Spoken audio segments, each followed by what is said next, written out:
Muito boa noite, bem-vindos ao Jornal da Noite. 6 pessoas morreram, vítimas da colisão de 2 viaturas na África do Sul. Todas as vítimas ainda não foram identificadas, mas consta que uma menor de nacionalidade moçambicana esteja entre os sinistrados. As imagens que circulam nas redes sociais desde segunda-feira à noite mostram a violência da colisão entre as 2 viaturas. O acidente ocorreu por volta das 20 horas de segunda-feira na Estrada Nacional número 4, na zona de Belfast, província de Mpumalanga, perto da fronteira de Ressano Garcia. A colisão envolveu uma viatura dupla cabine de marca Isuzu com a matrícula sul-africana DX23JBGP que seguia em direção a Joanesburgo e um autocarro de marca Volvo, matrícula moçambicana AAA 258MC que estava a caminho de Maputo. De acordo com um comunicado do consulado moçambicano em Nelspruit, dos 6 mortos só foi identificado até aqui o corpo de uma criança moçambicana. A polícia ainda não conseguiu identificar todos os ocupantes da viatura. No entanto, foi possível identificar a criança, que em vida respondia pelo nome de Joana Sogina Nhaka, de nacionalidade moçambicana, passaporte número 13 AE 65571, com carimbo de saída da fronteira de Ressano Garcia e entrada na África do Sul, usando a fronteira de Lebombo, no mesmo dia da ocorrência do acidente.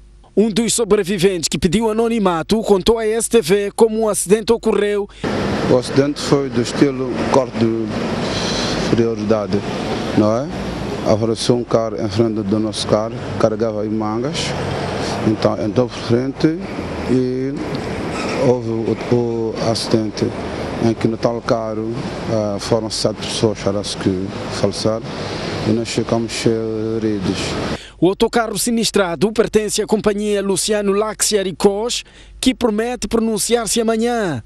Os feridos receberam tratamento no Hospital Central de Maputo, enquanto as vítimas mortais foram levadas à morgue do Hospital de Belfast, na África do Sul. Na Zambésia, um taxista foi assassinado na manhã de hoje por 2 indivíduos, um dos quais está em fuga. O fato aconteceu no interior de uma residência na cidade de Quilimane. A médica legista referiu que os assassinos quebraram o pescoço da vítima de forma macabra.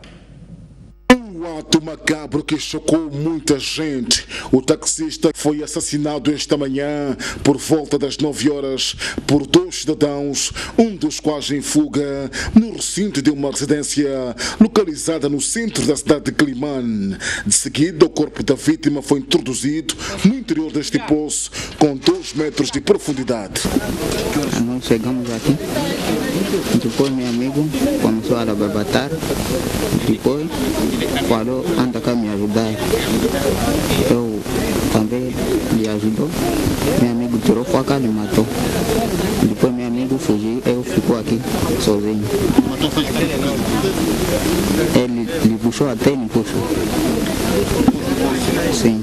Você fez o que nesta altura quando seu amigo levou pôs no poço?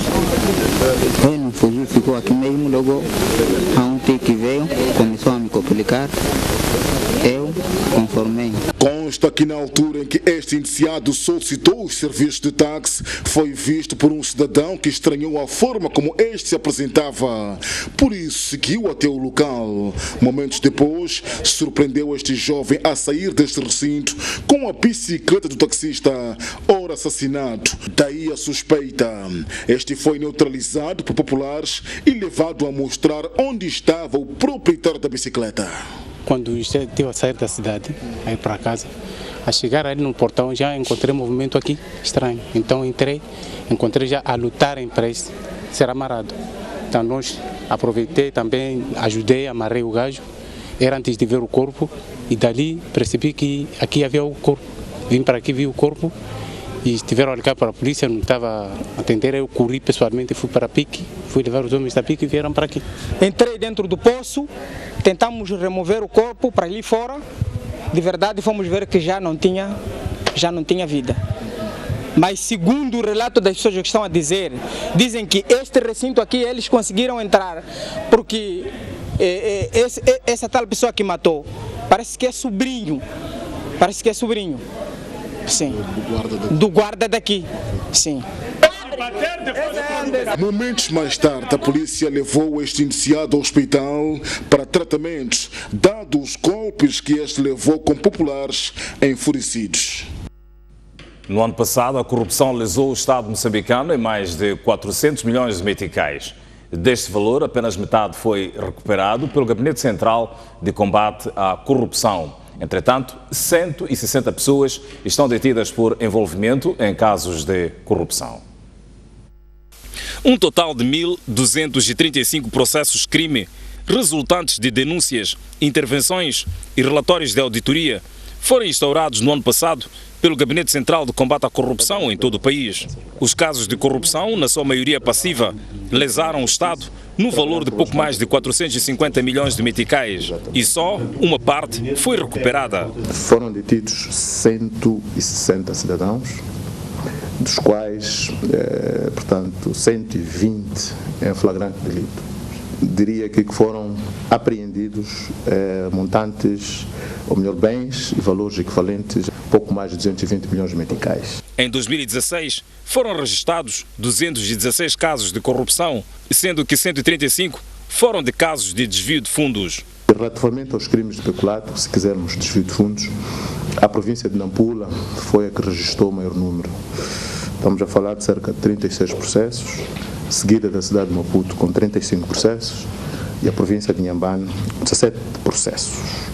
A do Niassa segue-se com 9, Cabo Delgado 7 e a província de Maputo com 3. Em relação ao caso de suborno na compra de aeronaves da Embraer, o gabinete diz que o processo está numa fase avançada, estando no momento a ser investigados os antigos gestores da empresa Linhas Aéreas de Moçambique e já foi possível apurar que há indícios de má gestão de fundos. Estão a ser investigados gestores na época desta instituição, bem como terceiros sem vínculo com a mesma, que entre 2008 e 2009 procederam à aquisição de aeronaves, portanto, da empresa brasileira Embraer, na República Federativa do Brasil, neste caso, havendo suspeitas dos mesmos terem recebido suborno de cerca de $800 mil americanos como forma de viabilizarem um negócio, portanto, com aquela empresa. O Gabinete Central de Combate à Corrupção está em coordenação com a Justiça Brasileira para apurar as suspeitas de suborno na adjudicação da obra de construção do aeroporto de Nacala, avaliada em mais de $200 milhões. A polícia decidiu expulsar do aparelho do Estado o agente de trânsito flagrado a extorquir turistas em Maputo. José Joaquim Soares, o funcionário em causa, era inspetor-chefe da brigada de Moamba. 4,000, seatbelt. Através de um processo disciplinar, a polícia expulsou da função pública José Joaquim Soares, filmado no dia 23 de dezembro passado, a extorquir um casal de turistas. As imagens captadas por uma câmara amadora circularam nas redes sociais e foram a base para a decisão da polícia. Porque militam como circunstâncias agravantes em desfavor do arguido a publicidade dos atos ilícitos nos termos das alíneas C do número 1 do artigo 39 do Regulamento Disciplinar da PRM, na medida em que a sua conduta reprovável ocorreu na via pública e mais ainda foi reportada nas redes sociais e igualmente por se tratar de um inspetor da polícia e chefe de brigada de trânsito que recaíam sobre si dever especial e a responsabilidade acrescida de não praticar aquele tipo de infração. Enquanto Soares é expulso por crime de extorsão, 3 automobilistas foram detidos por tentativa de suborno para escapar ao pagamento de multas. Estes automobilistas foram detidos porque estavam a tentar subornar os agentes da autoridade com valores que variam entre 50 e 500 meticais. Esta tentativa de suborno era para se isentarem, portanto, das multas que estavam sendo alvos na sequência da transgressão às regras de trânsito. A polícia também apreendeu durante a semana de 21 a 27 de janeiro 6 armas de fogo e recuperou 44 munições nas províncias de Tete, Gaza, Inhambane e cidade de Maputo. Já há combustível nos postos de abastecimento das cidades de Maputo e Matola.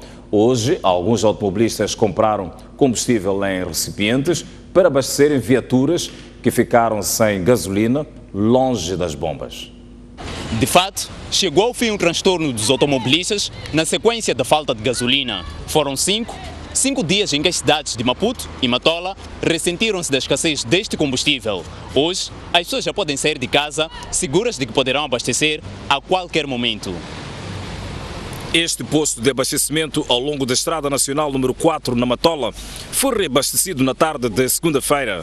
Esta terça-feira, os automobilistas já afluíam ao local à busca do combustível. Voltou do normal.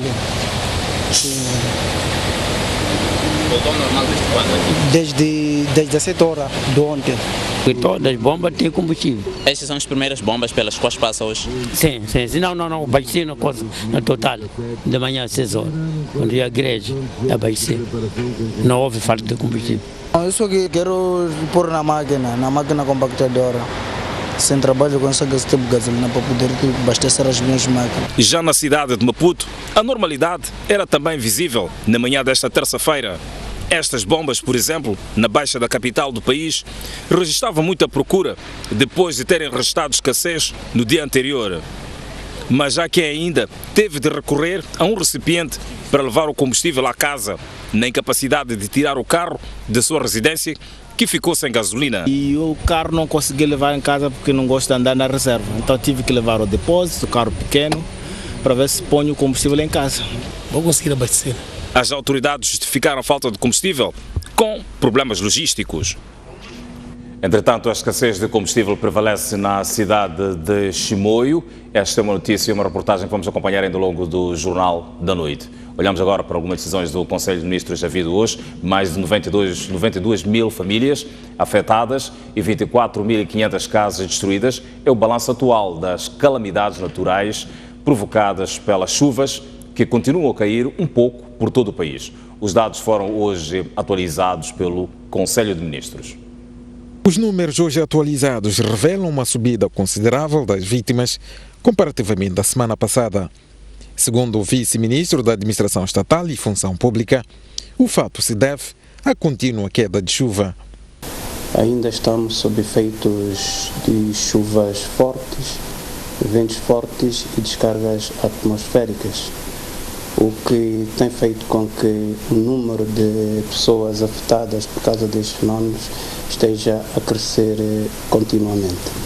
Neste momento estão afetadas por esses fenómenos calamitosos cerca de 92.600 pessoas, onde cerca de 24.500 casas foram destruídas, das quais cerca de 9.100 totalmente destruídas. O número de óbitos neste momento situa-se em 44 pessoas. O governo garante estar a ser dada assistência devida aos afetados e olha agora para as questões sanitárias como grande desafio. Um dos grandes desafios que o governo tem estado a empreender neste momento é de controle de doenças endémicas próprias de época chuvosa como esta. Como devem saber, temos tido situações críticas de diarreias e de malária quando se trata de períodos como estes. Felizmente, como resultado deste trabalho que o governo tem estado a empreender, temos estado a assistir a uma redução substancial de casos de diarreia, contrariamente ao que aconteceu nos anos anteriores. Na segunda sessão ordinária do ano, o Conselho de Ministros aprovou as resoluções que ratificam a emenda de Doha ao Protocolo de Quioto sobre as mudanças climáticas e o Acordo de Paris sobre a mesma matéria.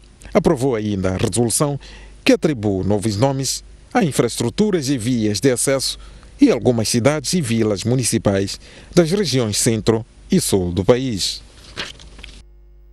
A empresa petrolífera italiana Eni está prestes já a começar a construção da fábrica flutuante de liquefação de gás natural na bacia do Rovuma, uma infraestrutura avaliada em mais de 10 bilhões de dólares.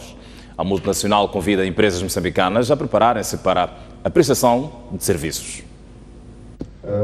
A Confederação das Associações Econômicas, CTA, promoveu esta terça-feira em Maputo a segunda conferência sobre óleo e gás para mostrar as potencialidades que Moçambique apresenta neste setor.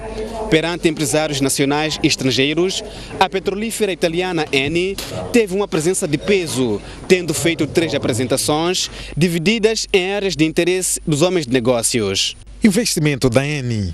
Após a adjudicação do contrato de concessão, a Eni East Africa efetuou uma campanha de pesquisas sísmicas que veio a confirmar uma grande quantidade de hidrocarbonetos nesta área 4. Estamos a falar de quantidades que excedem os 85 trilhões de pés cúbicos, incluindo tantos reservatórios partilhados, que são os reservatórios que estão partilhados pela área 4 e pela área 1, e os reservatórios completamente contidos na área 4, que são os chamados reservatórios non-straddling.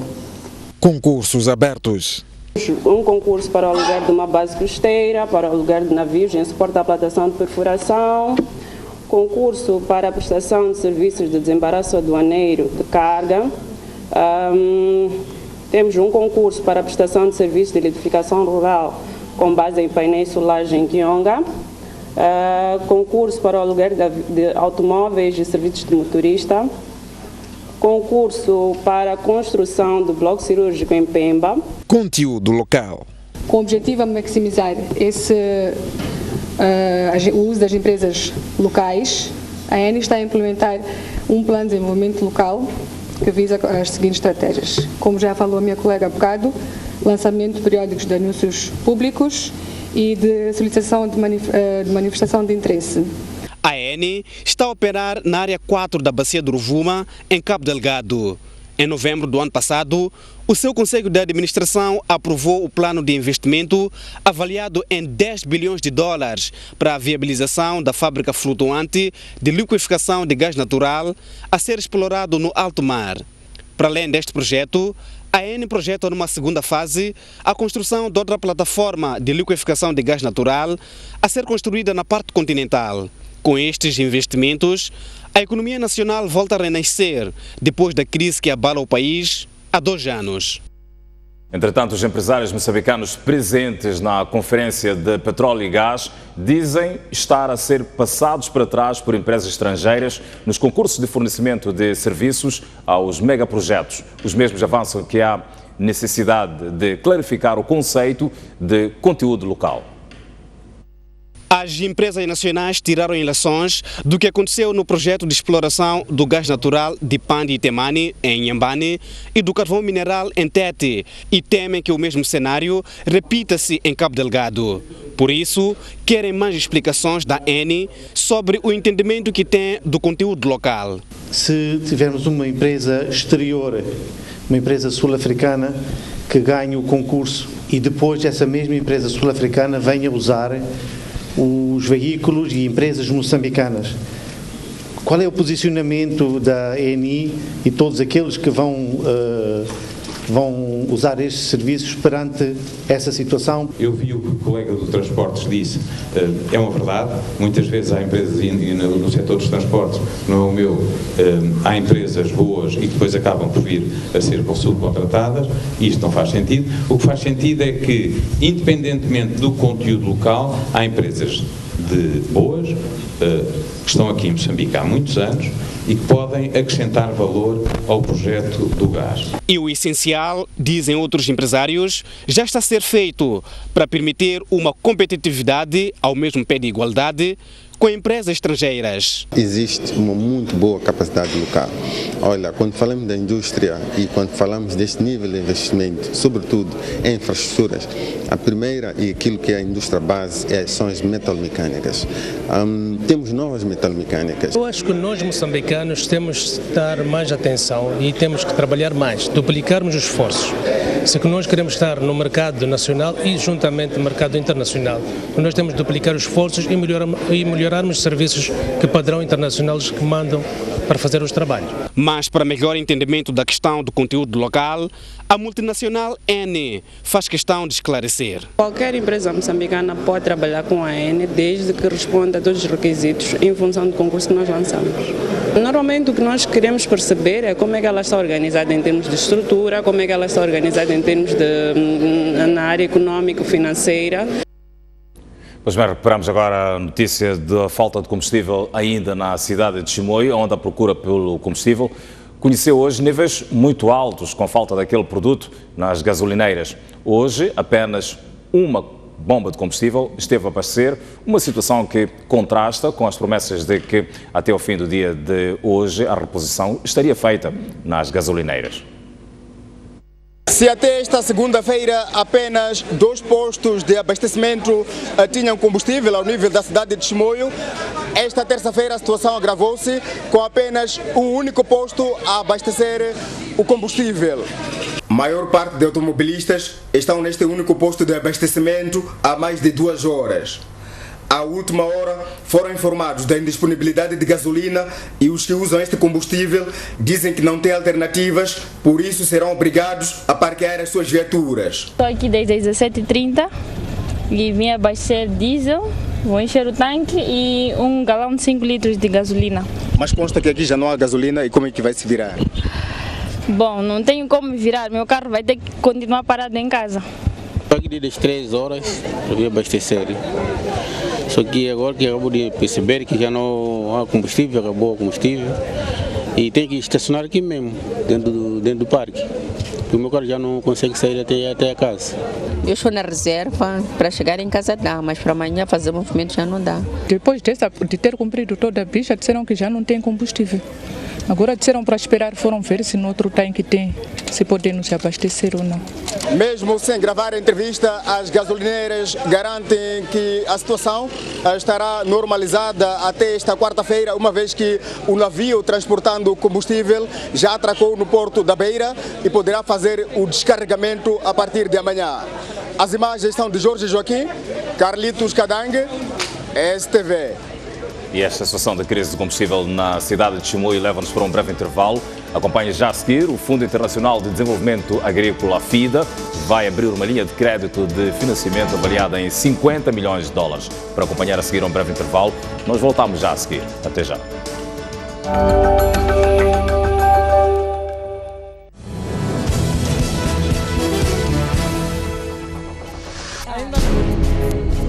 À quarta-feira, às 23 horas, Boaventura Mucipo junta-se a 3 grandes mulheres da sociedade. Gera-se tudo, caça-se tudo, para.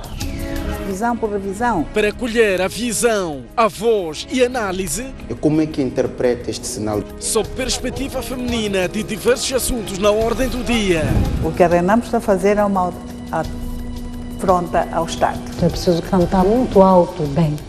E que esse bem seja real. A arma e a guerra não são a forma de resolver os nossos problemas como cidadãos. Estão-se a manchar, vocês. Não há ninguém que vai tapar o sol. Os processos são dinâmicos das revoluções. Todo mundo está amarrado em algum lugar e acha que é ali onde tem que comer. Os políticos têm uma responsabilidade bastante grande. Estamos a tocar batuques. Ninguém está ouvindo. É preciso que venha para eles poderem explicar. Despolitizar excessivamente o órgão eleitoral, o que quer dizer? Opinião no feminino.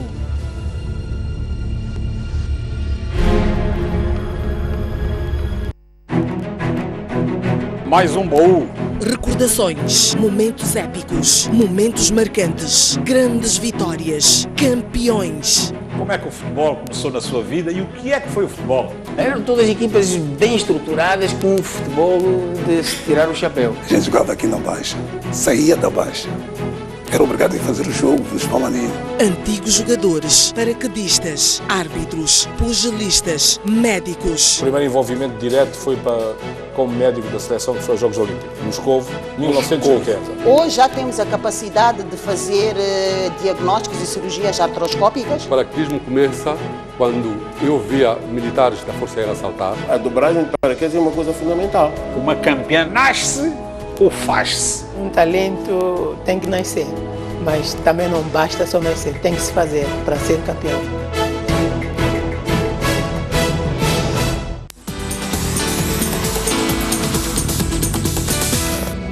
Em Moçambique é preso pilha galinhas. Tivemos que fazer sem nós. À quinta-feira, quinzenalmente, Olívia Massango dirige o Grande Entrevista. O que tem a dizer a tudo quanto se falou. Eu também não sou verdadeiramente moçambicano. Alguma coisa estava a afetar este relacionamento. Ele próprio deveria ter essas características todas. Questões que mexem com diversos setores da sociedade a serem respondidas pelas pessoas visadas. Afinal de contas, com que fundos contam para trabalhar? Fazer algumas adaptações. Maior transparência na gestão. Neste momento é quase impossível. Faz sentido.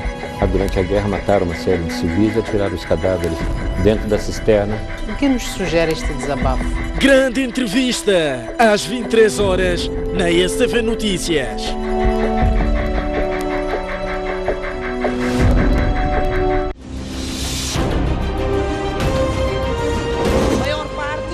Para novos tempos e novas esperanças.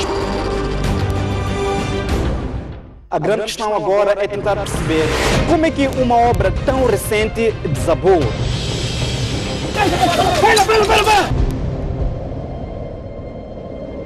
Os animais perdem a luta pela sobrevivência. Garanta a subsistência de milhares de pessoas que vivem no bairro de Ulém. Apesar de todos os episódios de insegurança, as embarcações são a única alternativa para todos. Nesse terreno pequeno viviam 5 famílias. Apesar, é sempre bom ter um maior cuidado.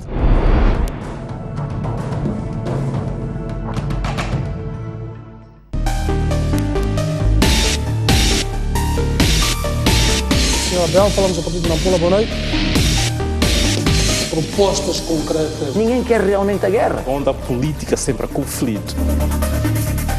É preciso debater para o bem do próprio país. Como resolver isto? Porque é um problema que nós todos estamos a passar. Mantermos a paz neste país.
Um país sem história é um país sem futuro.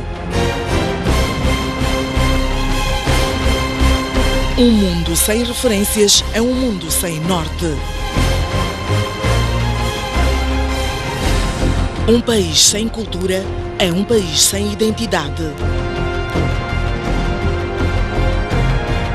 Um país sem ídolos é um país sem referências.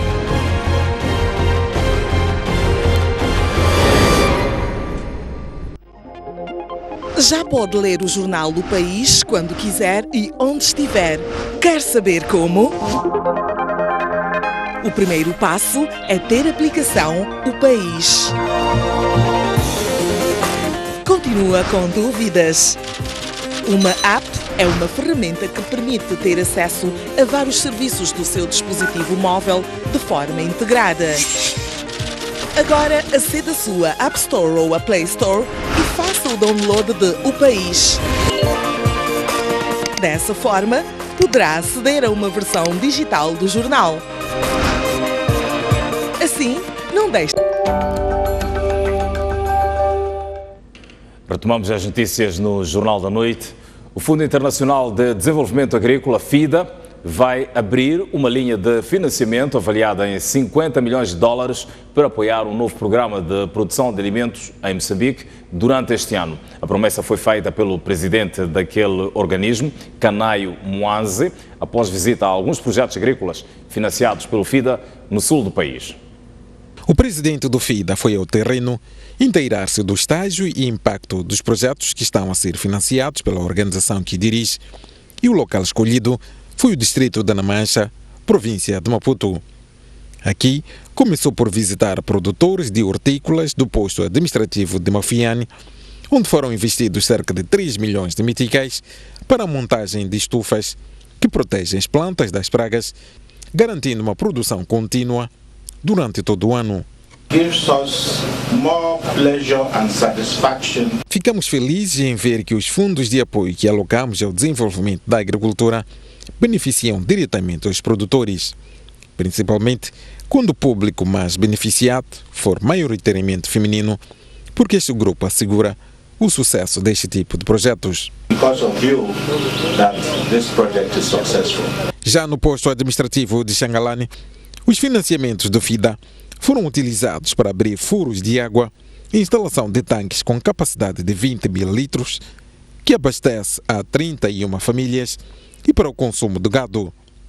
Os resultados inspiram o FIDA a pensar numa nova linha de financiamento de 50 milhões de dólares para novos projetos.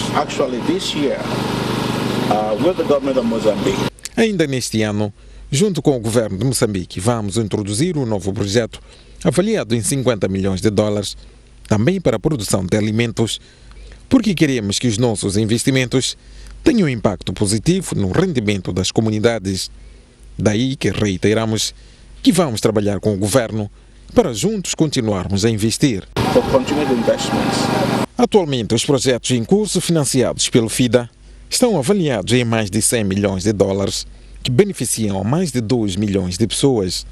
Desde o início da cooperação com Moçambique, em 1983, já desembolsou mais de 300 milhões de dólares.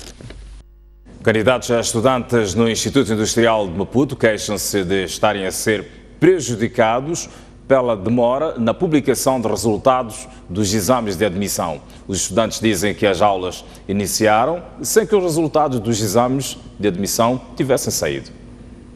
A reclamação surge através de um telespectador do programa Hora do Consumidor, da STV. As aulas do Instituto Industrial de Maputo iniciaram no passado dia 23, mas as pautas dos novos ingressos só foram divulgadas no fim do dia desta segunda-feira. Ainda ontem, a STV ouviu alguns alunos descontentes com a situação. Já finalmente não sei o que está a acontecer. E estou impressionado, não sei se há necessidade de a gente matricular para estudar ou não. Como se sente vendo os outros colegas a estudarem nessa situação? É triste, né? Não poder estar na mesma situação. Em reação, a direção do Instituto disse que geralmente os resultados dos novos ingressos são publicados depois do início das aulas devido ao processo de correção. Esse apuramento, depois de feitos os exames de admissão, está Quanto à correção que é feita eletronicamente, é feita a nível central, assim como o apuramento, que é o trabalho subsequente, também é feito a nível central. É um trabalho, de certo modo, exaustivo, e nós temos que aguardar que os resultados cheguem e baseamos-nos, portanto, nas listas dos apurados para iniciarmos o processo já de admissão para efeitos de matrícula e início da formação como tal para este nível. Gabriel Gove reconheceu que o ideal seria que os resultados fossem publicados antes do início das aulas, mas garantiu que serão feitos arranjos para que os estudantes não sejam prejudicados. Nós temos que fazer um trabalho de rearranjo interno com vista a recuperar aquilo que devia ter sido dado esta semana e que não está sendo lecionado. Este é um trabalho nosso que, tradicionalmente temos feito para compensar, fazer, digamos, o reajuste do programa. Mas estamos felizes porque no calendário nacional, este ano, devido ao censo que vai ter lugar, ao censo populacional, o primeiro semestre é longo, será de 22 semanas, portanto, dá tempo suficiente para nós fazermos o acerto de todo este período de uma semana que se perdeu. O Instituto leciona vários cursos, dentre os quais mecânica industrial, eletrônica, construção de edifícios, estradas e pontes. Olhamos agora para as notícias do estrangeiro e no Reino Unido. Dezenas de milhares de pessoas juntaram-se aos protestos em várias cidades contra as medidas de Donald Trump que limitam a movimentação de refugiados e de pessoas vindas de 7 países de maioria muçulmana. Em Londres, existe a preocupação que a primeira-ministra Theresa May não tenha assumido uma posição suficientemente crítica relativamente à postura de Trump. Durante uma visita a Dublin, Theresa May disse que o Reino Unido tem uma abordagem diferente, o que é considerado um convite informal para uma visita de Estado do presidente Trump ao Reino Unido, e esse convite mantém-se. Na semana passada, May foi a primeira líder mundial a ser recebida em Washington pelo novo presidente dos Estados Unidos. Entretanto, uma petição para que a primeira-ministra cancele a visita de Estado já reuniu mais de 1,5 milhão de assinaturas. Diversas vigílias decorreram esta segunda-feira em vários países em memória das vítimas do ataque de domingo a uma mesquita da cidade de Quebec, província francófona do Canadá. De Hong Kong a Paris, mas em especial por todo o Canadá, milhares de pessoas juntaram-se em solidariedade à comunidade muçulmana atingida pelo ataque de um militante de extrema-direita franco-canadiano. 6 pessoas morreram, 17 ficaram feridas. O Le Journal de Montréal estima que pelo menos 17 crianças ficaram órfãs após este suposto massacre racista e há ainda o pai de outras 4 a lutar pela vida. Um estudante universitário de ciência política assumiu a culpa, entregou-se à polícia e está detido. Alexandre Bissonnette é um assumido admirador do novo presidente dos Estados Unidos, Donald Trump, e é reconhecido defensor das políticas de extrema-direita da candidata presidencial francesa Marine Le Pen. Éric Debriose, um colega de escola, citado pelo Le Journal de Quebec, descreve Bissonnette como uma pessoa com ideias políticas demasiado à direita e ultranacionalista de supremacia branca. Ele adora Trump e tem um permanente descontentamento contra a esquerda, acrescenta o colega. Cerca de meia hora após o ataque à mesquita, Bissonnette terá ligado para a polícia, assumido a autoria do crime e foi detido. Já apresenta uma primeira audiência em tribunal, este é acusado de 6 crimes de homicídio premeditado e de mais 5 tentativas de homicídio. Deverá voltar a ser ouvido pelo juiz a 21 de fevereiro. O Conselho de Segurança das Nações Unidas convocou uma reunião para hoje com o objetivo de discutir o teste de míssil balístico iraniano. A reunião foi a pedido dos Estados Unidos da América. O Conselho de Segurança das Nações Unidas convocou uma reunião de emergência para esta terça-feira para discutir o teste de míssil balístico iraniano a pedido dos EUA. A missão norte-americana para as Nações Unidas disse desejar que o órgão mais poderoso na ONU discuta o lançamento de um míssil de médio alcance no último domingo. O porta-voz da Casa Branca, Sean Spicer, disse anteriormente que não conhecia a exata natureza do teste e esperava receber informações mais tarde.